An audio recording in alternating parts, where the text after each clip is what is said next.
Amazon FBA has heated up dramatically since 2020. And in 2021, it looks like it's not slowing down. In 2020, we sold over $55 million worth of Amazon FBA businesses. So if you're a buyer or a seller, check out this video and this video series because we're going to dive deep into all the M&A trends when it comes to acquiring FBA businesses. Let's get into it.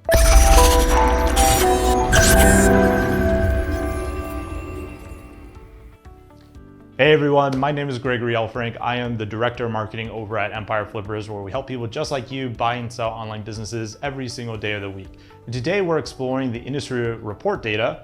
Here is the industry report cover, beautiful cover. Go download it if you haven't. And we're discovering what does it say about Amazon FBA businesses. Now, if you're not an Amazon FBA entrepreneur, this probably won't be terribly relevant to you, but I'm assuming you saw the title of this video and you are at least interested in the FBA world.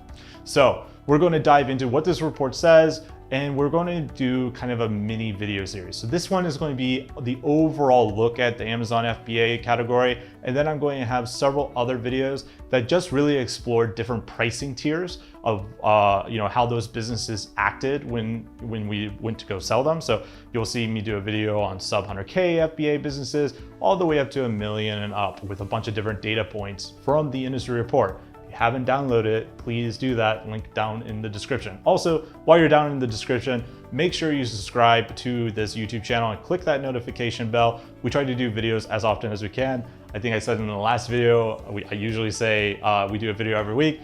Obviously that's not true. We do it when we can. So hopefully you enjoyed this video. Let's dive into the FBA data. So in 2020, we sold 97 FBA brands on our marketplace, making us the marketplace that sold by far the most amount of FBA businesses of anywhere else in the industry. So we have some pretty solid data here.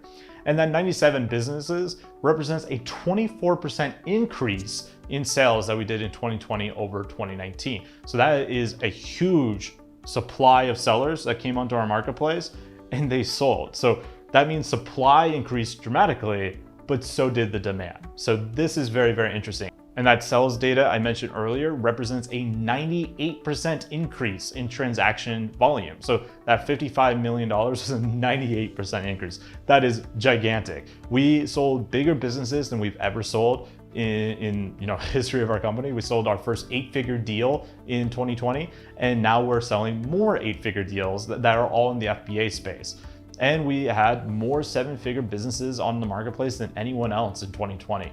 Not to mention all the sub 500K FBA businesses that we sold. So there's a lot of stuff to unpack here. So first one is average list price. $564,000 was the average list price for an Amazon FBA business on our marketplace in 2020. And that represents a 55% increase over last year. Now, list price is interesting, but like I said, if you watch the overall state of the industry video I did just a little while ago, if you haven't, well, you should have subscribed to our channel. You would have been notified. Just saying, go subscribe. So the cool thing about list price, that is amazing, that grew, but really what all entrepreneurs, whether you're on the buy side or the sell side, what you really care about is the sales price. Like I can list something for $30 million and say that was the list price and only sell it for $1,000, right? So what is the actual sales price for these businesses we saw in 2020? Well, the good news is very, very close to our list price. And we pride ourselves on that, of always giving our sellers the most realistic expectations and when it comes to their valuations. We never try to oversell sellers to try to get them in like, oh yeah, I'm gonna promise you all this money and then get them to sign the exclusivity with us. Like, just kidding, you gotta have realistic expectations. We don't do that at EF. We always give the most realistic valuation for the sellers of what we think a buyer would buy, right? So without further ado, the average sales price is $538,000. And that represents an 80% increase over last year. That is huge. Now, obviously we sold a lot bigger businesses in 2020. I already mentioned the 8-figure business, so that is skewing things. But with that said, we now sold so many 7-figure businesses.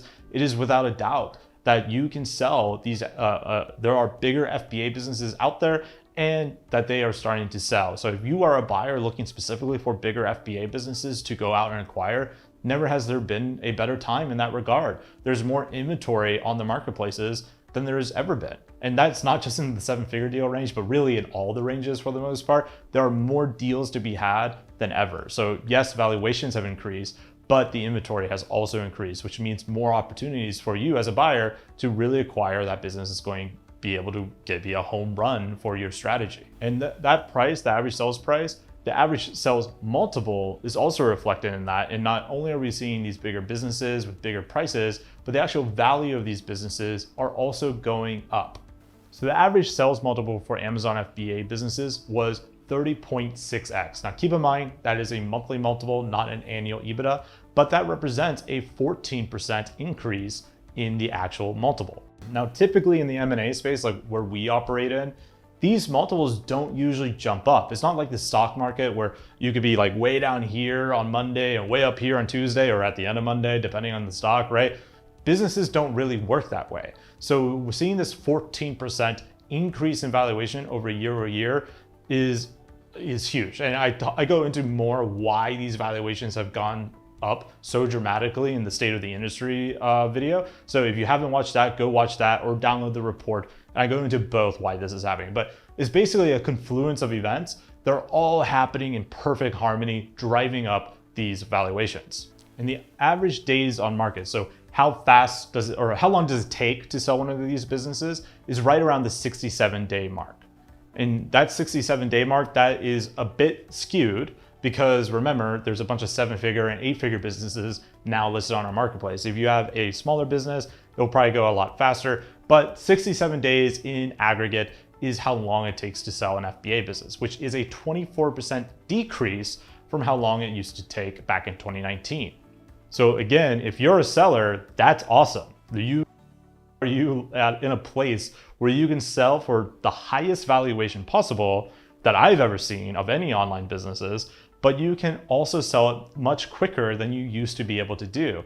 And we've been selling FBA businesses since 2016. So this is great news. Like we were the first M&A broker to actually sell FBA businesses back when everyone thought that was against Amazon's terms of service. Like we have contacts at Amazon. Amazon and us are both very excited and bullish on this market. So this is all amazing stuff. If you're a seller, this is literally the best time ever to be an FBA entrepreneur because you can make an incredible life-changing exit fairly easily now. Now, I don't want to say easy like you'll be sold tomorrow, obviously, but with all this stuff happening, you're in a pretty awesome position if you are looking to sell. So let's get into that. If you are an FBA seller, how do you take advantage of this season of the seller? Like, what do you do? How can you cash out big and get that life-changing capital? Well, there's a few things, and this is going to instantly sound like a commercial, and I do not mean it that way, but use a broker like us. So using a broker is one of the best and smartest decisions you can make as an entrepreneur looking to exit your FBA business. Because unlike if you go private, you're not going to be able to get all those buyers to compete with you. Now, there are tons of funds out there doing a bunch of direct outreach to various FBA entrepreneurs. If you're one, you probably know about these funds because they probably have reached out to you, right? And there's not necessarily a problem with you going to go sell to them directly. In fact, that can be done even quicker than our average days on market. The main problem is you lose out big by not using a broker because all of these funds, there are literally dozens of them now. There's so many, I've lost track of them, to be honest. Like there's new ones popping up all the time that have raised tens of millions of dollars to go out and acquire FBA businesses. So by not using a broker, you miss out on that. You miss out on these funds competing with each other for your business. And every single fund, whether they have private deal flow or they're just starting out, use brokers like us. In fact, when they're just starting out, they have to use brokers like us because they don't have any private deal flow yet. So they use us to do that until their deal flow gets bigger, but they never fully leave the brokers because we have inventory and that means opportunity for them, right? So you as a seller, one of the best things about using a broker is that broker can not only sell your business for a higher price, because typically if you sell private, you're going to miss out on money, even when you factor in our commission, but we can put you in front of all these super high net worth buyers and funds and make them compete with each other. There's a story, it didn't happen too long ago, actually, it's pretty funny, where one fund told us like, hey, if this fund makes an offer on a business, let us know because we will beat that offer. And sure enough, they do. So by using a broker, if you had gone private in that situation, say to Fund B in this scenario, you would have never known about Fund A. Because why would Fund B tell you, why would Fund B tell Fund A, hey, I'm making an offer on this? They wouldn't, right? So because they don't want you to be competed on by a bunch of different buyers, right? That it goes against the whole point of building the private deal flow in the first place. So that is one of the big things about using a broker. The other thing is we negotiate all these deals on your behalf. Like we know all the obstacles, all the challenges. We see it all the time, right? So using a broker is super, super powerful for getting the deal done for you and getting it done better. To be honest, you'll make more money usually. So why wouldn't you do that? And finally, it's risk-free, right? So if you used us, not only do we have $1 billion buyer network, so buyers that have actually verified funds over $1 billion are on our marketplace right now, but we have 2-month exclusivity. So in 60 days, if your deal's not sold or doesn't have a really good offer on the table, you can just walk away, no big deal, right?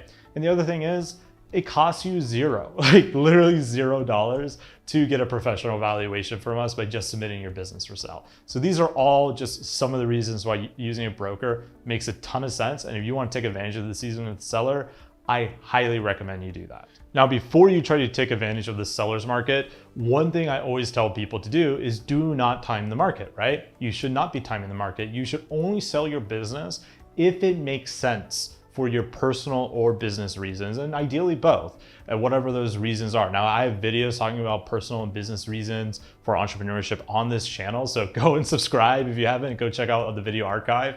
But if the answer is yes, selling my business does get me closer to my personal and business goals, then I would highly recommend it. Now, you're going to see me say this throughout the whole video series of these different pricing tiers for FBA businesses, because honestly, once you get a few notches up on those tiers, these are potentially life-changing exits in a very, very big way. So I would be surprised if it doesn't get you closer to your personal and business goals if you sold right now in this hot seller's market. So the other question you might be asking, like, whoa, this is great. These are some insane multiples, Gray, but should I hold off on selling my business to grow it a little bit more to really maximize the opportunity of this seller's market? And the answer is a hard depends. Who knows, right? What I will tell you is that you need to be careful. So if your plan is, okay, I just heard Greg talk about the seller's market, I want to go sell my business, but before I do, I want to increase my net profit so the valuation is even higher. You need to be careful. So this is a common growth trap entrepreneurs can fall into. Like if you are 100% confident that you can increase your net profit, then absolutely, all day long, hold off from selling. But if you're not, then I would recommend you to really ask yourself if you should sell. I have a friend, he had a $200,000 business and it was a good business, solid business, but it started declining and he started running into all these issues over and over again. And it seemed like nothing he did made the business better. Nothing was turning around. And this guy is a very talented entrepreneur, but he ran into this problem and he ended up selling his $200,000 business through our marketplace at $38,000, because by the time it came onto our marketplace, it had declined so much, the valuation was only worth $38,000 now.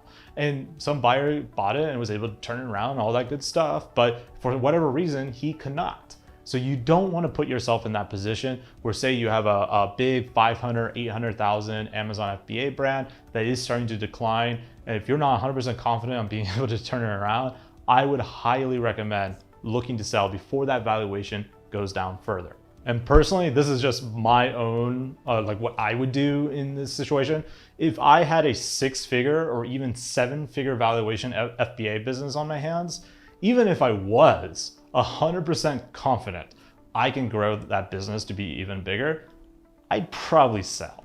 but your reasons are probably different than my reasons. The reasons why I would sell, even if I think the business will grow much, much bigger, is because I want to take advantage of these super high multiples, ease of selling, and all this money that's in the market right now, because I could go and take that multiple 6 figures in my pocket or even multiple 7 figures in my pocket and go out investing and build a pretty awesome lifestyle for myself with that income. Or I could go build out more FBA businesses quite quick because I'm not bootstrapping anymore, right? I just got $2 million in my pocket from exiting my business. there's nothing stopping me from using my FBA knowledge now combined with this capital to go out and build more businesses that in a year and a half to 2.5 years, I can go and sell. And hopefully we're still in a seller's market. And like I said in the main state of the industry report, I don't think valuations are going to go down anytime soon. So we have at least a year of high multiples, I believe, maybe even longer. So you can use that $2 million to go out and build a bunch of businesses that you can probably sell towards the tail end of the season of the seller market and really cash in on both sides there. So that's what I would do. Of course, everyone is different. Make sure it aligns with your own personal and business goals. And if you want to dive deeper into all of this wonderful Amazon FBA data, where I analyze literally hundreds of these businesses in our industry report, along with hundreds of other business models, you can go down in the description below. There will be a link. Click that link and you can download your copy of our State of the Industry report. And also remember to subscribe to this video because I will be doing more videos. So in the next video of the series, I will be looking specifically at $100,000 and lower Amazon FBA businesses, give some tips of what I see for both buyers and sellers, and just in general share the data on this because I think it's quite interesting. And if you're in the FBA space, I think you will also find it quite interesting.